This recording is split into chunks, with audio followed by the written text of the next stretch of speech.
संत तुकाराम महाराज का यह अभंग एक दुष्ट, दुर्गुणी, समाज को पीड़ा देने वाले और आत्म विनाशकारी व्यक्ति का अत्यंत कठोर, तीखा और यथार्थ चित्रण करता है। इस अभंग के माध्यम से तुकोबा राय केवल उस व्यक्ति की निंदा नहीं करते, बल्कि ऐसे व्यक्ति के जन्म के पीछे के अज्ञान और उसके बुरे कर्मों के सामाजिक परिणामों पर भी गहरा प्रकाश डालते हैं। विशेष रूप से वे एक अत्यंत कठोर दृष्टिकोण से पुत्र मोह में डूबी हुई और इसीलिए भविष्य के खतरे की अनदेखी करने वाली माता के अंध मोह पर प्रहार करते हैं। यह अभंग पापी कर्मों के गंभीर परिणाम, दुष्टों का स्वभाव, उनकी सामाजिक स्वीकार्यता और उन्हें निषिद्ध क्यों माना जाना चाहिए, ऐसे विषयों पर गहन चिंतन प्रस्तुत करता है।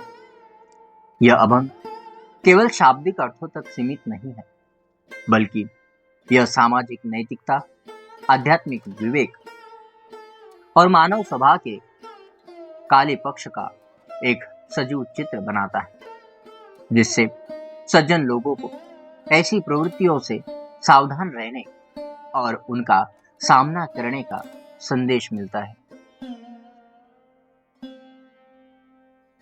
देखोनी हरखली अंड, पुत्र झाला मने रांड, तव तो झाला भांड, चहाड चोर शिंदळ। यह चरण एक माता के अज्ञान पर आधारित खुशी और उससे पैदा होने वाले विनाशकारी पुत्र का चित्रण करता है, जिसका वास्तविक स्वरूप बाद में प्रकट होता है। देखोनी हरखली अंड, पुत्र झाला मने रांड। तुकोबा राय यहाँ एक माता की भावनात्मक प्रतिक्रिया का वर्णन करते हैं।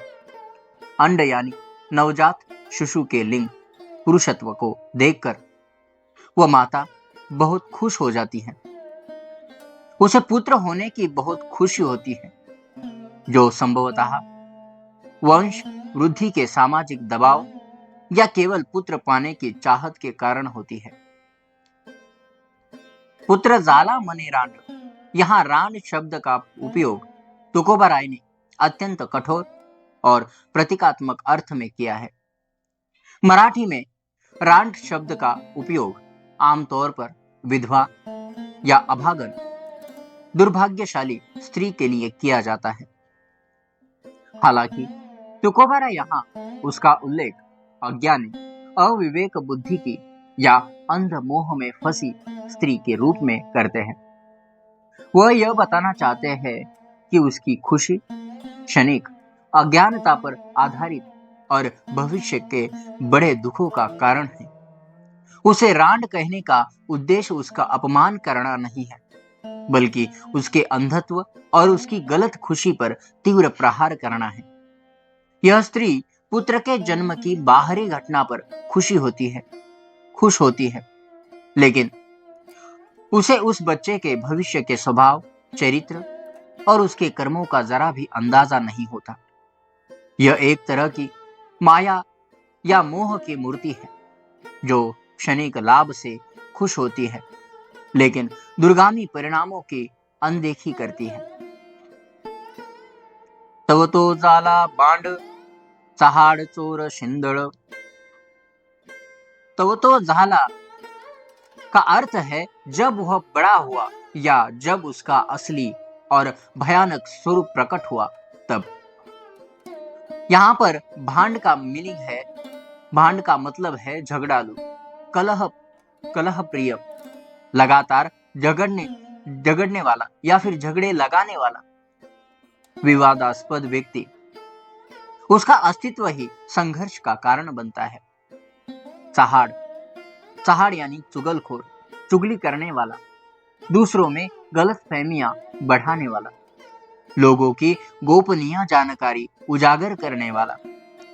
वह समाज की शांति भंग करता है। चोर केवल चोरी करने वाला ही नहीं, बल्कि विश्वासघातकी, कपटी और दूसरों के अधिकार छीनने वाला। शिंदड़, यहाँ पे शिंदड़ का अर्थ होता है व्यभिचारी, अनैतिक संबंध रखने वाला, चरित्रहीन, वासना से अंधा व्यक्ति, वह सामाजिक नैतिकता और पवित्रता को भंग करता है। जिस बच्चे के जन्म पर माता ने अज्ञानता में इतनी खुशी मनाई, वह बड़ा होकर अत्यंत झगड़ालू, चुगलखोर, चोर और व्यभिचारी निकला।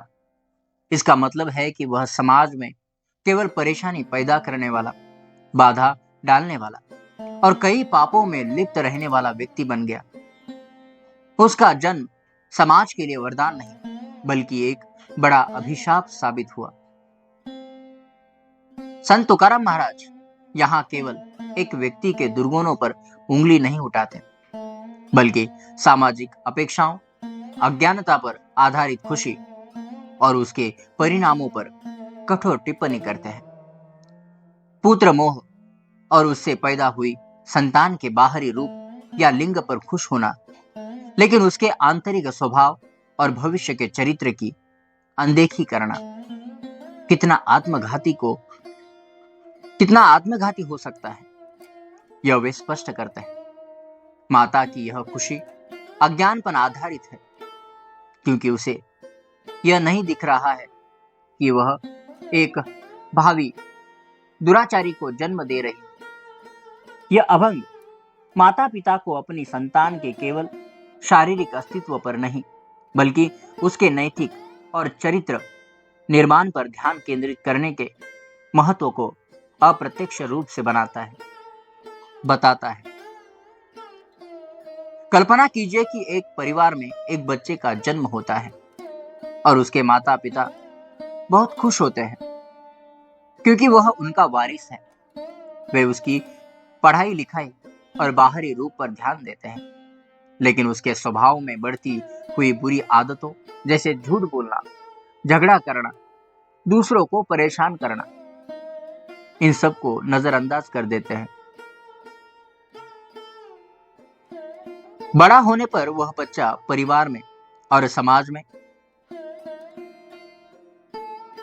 लगातार झगड़े करता है, लोगों की चुगली करता है, पैसे चुराता है और नशा करने लगता है। उसके इन कामों से परिवार और समाज को केवल दुख और अपमान का सामना करना पड़ता है। यह वही भांड, चहाड़, चोर, शिंदर जैसा बच्चा है जिसका वर्णन तुकोबाराय ने किया है। जाय तिकडे पीडी लोका, जोडी भांडवल थुंका, थोर जाला चुका, वर का नाही घातली। यह अभंग का ध्रुव पद है, जो दुष्ट व्यक्ति के सामाजिक व्यवहार और उस पर उचित प्रतिक्रिया का वर्णन करता है। साथ ही जन्म के समय हुई गलती के बारे में भी अत्यंत कठोरता से बात करता है। जाय तिकडे पीडी लोका, जोडी भांडवल थुंका। जाय तिकडे पीडी लोका का अर्थ है कि ऐसा दुराचारी व्यक्ति जहां भी जाता है वहां लोगों को परेशान करता है, पीड़ा देता है, उन्हें मानसिक या शारीरिक कष्ट पहुंचाता है, उनका नुकसान करता है या सामाजिक शांति भंग करता है। उसका जीवन दूसरों को दुख पहुंचाने के लिए ही समर्पित होता है। वह बस एक सामाजिक कीड़ा बन जाता है। जोड़ी भांडवल थुंका, इसका अर्थ है कि पूंजी के रूप में वह केवल तिरस्कार कमाता है। उसके बुरे कामों और नीच स्वभाव के कारण लोग उस पर थूकते हैं, उसका तिरस्कार करते हैं, उसे धिक्कारते हैं। यही धिक्कार उसके जीवन की कमाई या पूंजी बन जाती है। इसका मतलब है कि वह दुनिया में केवल लोगों की नफरत और धिक्कार ही कमाता है। उसके सारे प्रयास केवल नकारात्मकता और घृणा ही पैदा करते हैं। थोर जाला चुका, वर का नाही घातली। थोर जाला चुका, यहां पर इसका अर्थ है बहुत ही बड़ी गलती हो गई। यह एक बहुत ही बड़ी चूक थी। यह गलती से ऐसे व्यक्ति को जन्म लेने देना या उसे दुनिया में रहने देना। वर का नाही घातली, वर घालने का अर्थ है उसके मुंह में मुट्ठी डालकर उसे जन्म के समय ही मार देना। तुकोबराय अत्यंत तीव्र क्रोध, निराशा और करुणा के मिश्रित भाव से कहते हैं कि ऐसे व्यक्ति के पैदा होते ही उसके मुंह में वार डालकर उसे क्यों नहीं मार दिया था।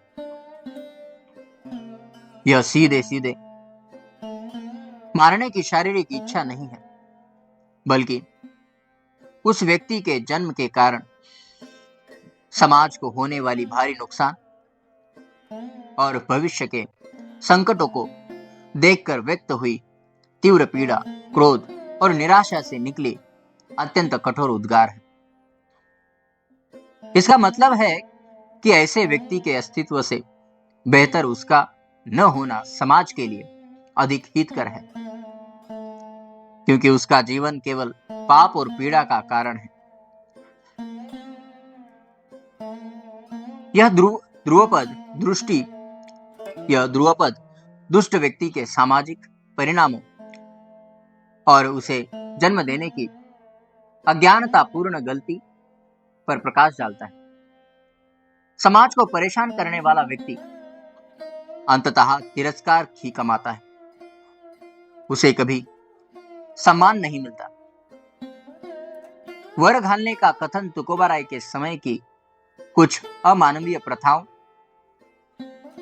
जिसमें नवजात शिशुओं को कुछ विशेष परिस्थितियों में मार दिया जाता था, उसकी ओर इशारा करता है।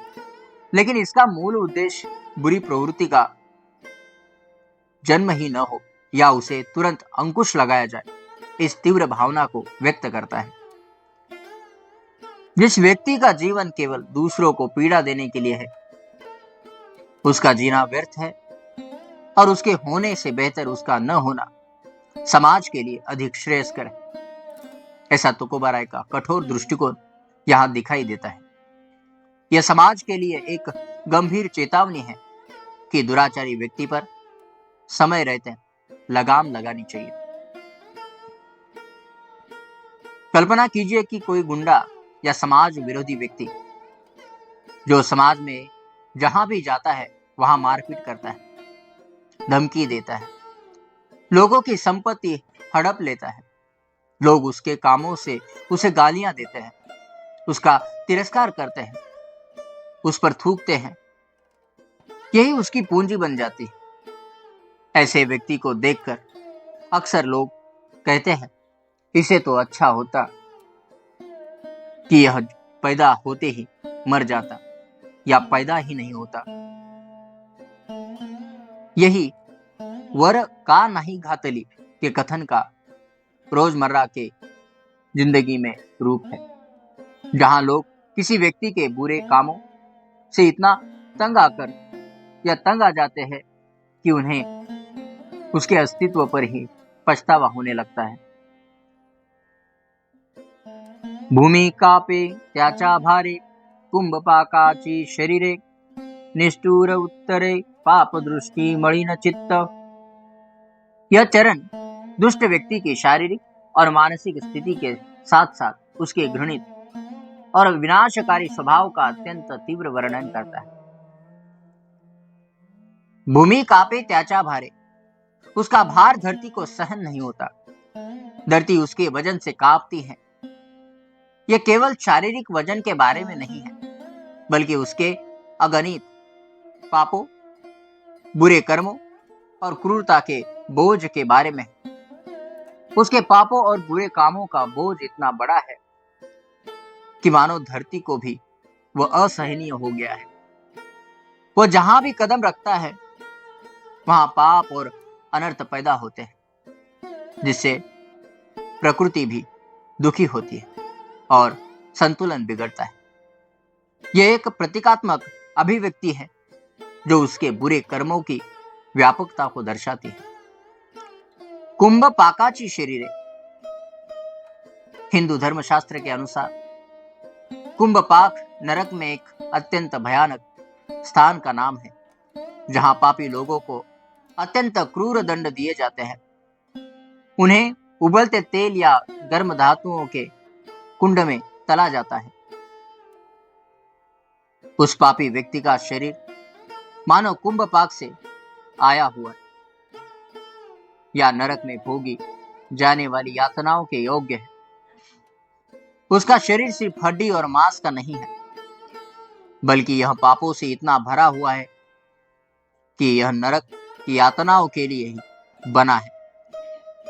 उसके शरीर से ही पाप और अशुद्धि निकलती है, जिससे उसका अस्तित्व ही पापी और दूषित हो जाता है।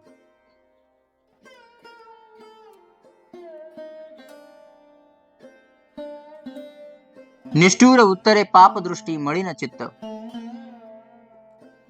निष्ठुर उत्तरे, उसकी भाषा कठोर, निर्दयी, अपमानजनक और कड़वी होती है। वह किसी से भी सम्मान पूर्वक बात नहीं करता।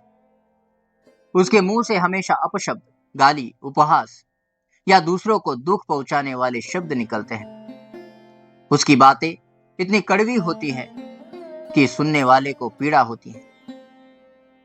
पाप दृष्टि, उसकी नजर हमेशा बुरी चीजों पर होती है। वह दूसरों की अच्छाई को नजरअंदाज करता है, लेकिन उनमें द्वेष, दोष ढूंढता है और उसी से उन्हें परेशान करता है। उसकी दृष्टि पापमय होती है, जो दूसरों को दूषित करने या उन पर बुरे इरादे से देखने की कोशिश करती है। वह केवल विकृत चीजें देखता है और उन्हीं को महत्व देता है। मलिन चित्त, उसका अंतःकरण यानी मन पूरी तरह से दूषित, अपवित्र, बुरे विचारों और विकृत वासनाओं से भरा हुआ है।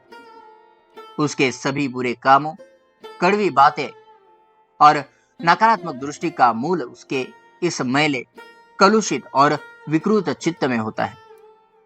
उसका मन ही उसे पाप के रास्ते पर चलने के लिए प्रेरित करता है। यह चरण दुष्ट व्यक्ति के आंतरिक और बाहरी स्वरूप का यथार्थ चित्रण करता है।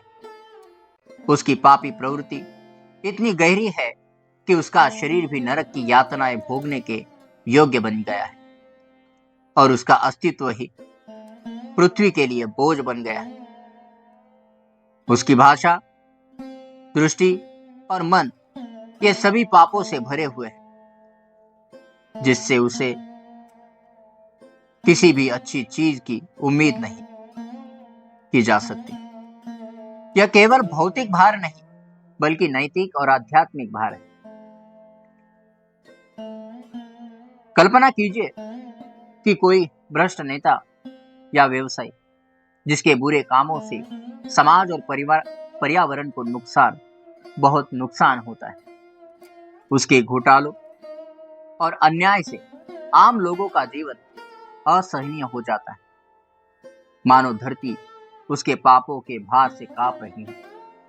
उसका शरीर कुंभपाकाची शरीर की उपमा के योग्य है, क्योंकि उसके क्रूर और लालची कामों के कारण उसे भविष्य में निश्चित ही कठोर दंड मिलेगा।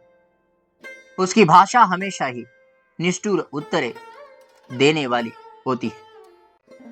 वह लोगों की भावनाओं की ओर परवाह नहीं करता।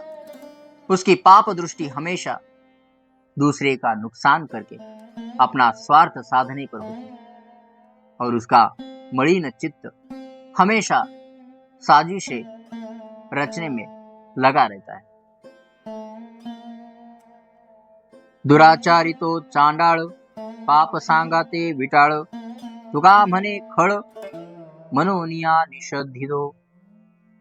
यह अभंग का समापन है, जो दुराचारी व्यक्ति के अंतिम वर्गीकरण और उस पर सामाजिक आध्यात्मिक निर्णय पर टिप्पणी करता है। दुराचारी तो चांडाळ, पाप सांगाते विटाळ।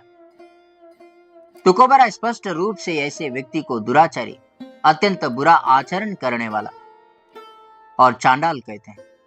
चांडाल शब्द का उपयोग प्राचीन भारतीय समाज में अत्यंत नीच माने गए और अछूत समझे गए लोगों के लिए किया जाता था। तुकोबाराय यहाँ चांडाल शब्द का उपयोग जन्म से नहीं बल्कि कर्मों से प्राप्त होने वाली नीचता के लिए करते हैं। इसका मतलब है कि उसके कर्म इतने नीच, घृणित और समाज विरोधी है कि वह चांडाल के समान है। वह सामाजिक और नैतिक स्तर पर अछूत बन जाता है। वह केवल पाप ही नहीं करता बल्कि पाप स्वयं उसके साथ रहता है। पाप सांगाते विटाड़, साथ रहना इन्हें सांगाते सोबत, और उसके अस्तित्व से ही विटाड़ यानी अशुद्धि, अपवित्रता, कलंक पैदा होता है। उसके संपर्क में आने वाली हर चीज दूषित हो जाती है। उसके विचार, बोल, कार्य और यहाँ तक कि उसका अस्तित्व भी पाप और अपवित्रता से भरा होता है। वह जहां भी जाता है वहां नकारात्मकता और अपवित्रता फैलाता है। तुका म्हणे खळ म्हणून या निषेधितो। तुका म्हणे खळ, तुकाराम महाराज कहते हैं कि ऐसा मनुष्य खळ, अत्यंत दुष्ट, कपटी, दुष्ट बुद्धि का, समाज विरोधी है। खड़ शब्द का उपयोग ऐसे व्यक्ति के लिए किया जाता है जो जानबूझकर दूसरों को परेशान करता है और बुरे काम करता है। म्हणून या निषिद्धो, निषिद्ध का अर्थ है जिसे समाज या धर्म स्वीकार नहीं करता, जिसे पास नहीं आने दिया जाता, जिसे दूर रखना चाहिए, जिसका बहिष्कार किया जाना चाहिए। तुकोबाराय स्पष्ट रूप से कहते हैं कि ऐसा खड़ मनुष्य पूरी तरह से निषिद्ध है, यानी उसे समाज को स्वीकार नहीं करना चाहिए, उससे संबंध नहीं रखने चाहिए, उसके संपर्क में नहीं आना चाहिए, उसके बुरे कामों की कड़ी निंदा करके उसे समाज में कोई स्थान नहीं देना चाहिए। यह एक नैतिक और सामाजिक बहिष्कार है जिससे ऐसे व्यक्ति को अपने पापों का एहसास होने और पश्चाताप करने का मौका मिलेगा। हालांकि इसकी संभावना कम। यह अंतिम चरण दुष्ट व्यक्ति की भयावहता और उसके सामाजिक परिणामों को रेखांकित करता है। वह केवल बुरे काम नहीं करता बल्कि उसका अस्तित्व ही पापमय है। निषिद्ध घोषित करने का अर्थ है उसे समाज से नैतिक और सामाजिक रूप से बहिष्कृत करना, जिससे उसकी नकारात्मकता का प्रभाव दूसरों पर न पड़े और समाज दूषित होने से बच जाए। यह एक तरह से समाज को उनकी नैतिक जिम्मेदारी की याद दिलाता है कि उन्हें बुरी चीजों को बढ़ावा नहीं देना चाहिए और दुष्ट प्रवृत्तियों से खुद को और समाज को दूर रखना चाहिए। संत तुकाराम महाराज का यह अभंग एक दुष्ट व्यक्ति के जन्म से लेकर उसके सामाजिक अस्तित्व तक के सभी नकारात्मक पहलुओं को उजागर करता है। उसके माध्यम से तुकोबाराय न केवल आलोचना करते हैं बल्कि मानव स्वभाव में दुर्गुणों, अज्ञानता पर आधारित मोह और उनके गंभीर परिणामों पर भी प्रकाश डालते हैं। यह अभंग हमें कुछ महत्वपूर्ण और गहन संदेश देते हैं। एक, अंधे पुत्र मोह पर तीव्र आलोचना करते हैं। केवल पुत्र का जन्म होने पर खुशी मानना अज्ञान है, क्योंकि उसका भविष्य का कर्म और स्वभाव अधिक महत्वपूर्ण है। केवल वंश की परंपरा के लिए दुराचारी बच्चे को स्वीकार करना समाज के लिए खतरनाक है। माता पिता को केवल लिंग पर ध्यान केंद्रित करने के बजाय बच्चे के नैतिक चरित्र के निर्माण पर ध्यान देना चाहिए। दूसरा, दुराचारी व्यक्ति जहां जाता है वहां केवल पीड़ा और तिरस्कार ही पैदा करता है। उसका जीवन दूसरों और स्वयं के लिए भी हानिकारक होता है। वह केवल नकारात्मकता और दुखी बोता है। तीसरा, तुकोबाराय ने वर का नाही घातली जैसे अत्यंत कठोर उद्गारों से बुरी प्रवृत्ति के जन्म पर ही सवाल उठाया है। उसका मतलब है कि ऐसे व्यक्ति का अस्तित्व समाज के लिए इतना घातक है कि उसका न होना अधिक श्रेयस्कर है। यह एक तीव्र नैतिक पीड़ा है। दुष्ट व्यक्ति केवल बाहरी कामों से ही नहीं, बल्कि उसके मन, दृष्टि और बातों से भी दूषित होता है। उसका मलिन चित्त ही सभी पापों का मूल है और वही उसे पतन की ओर ले जाता है।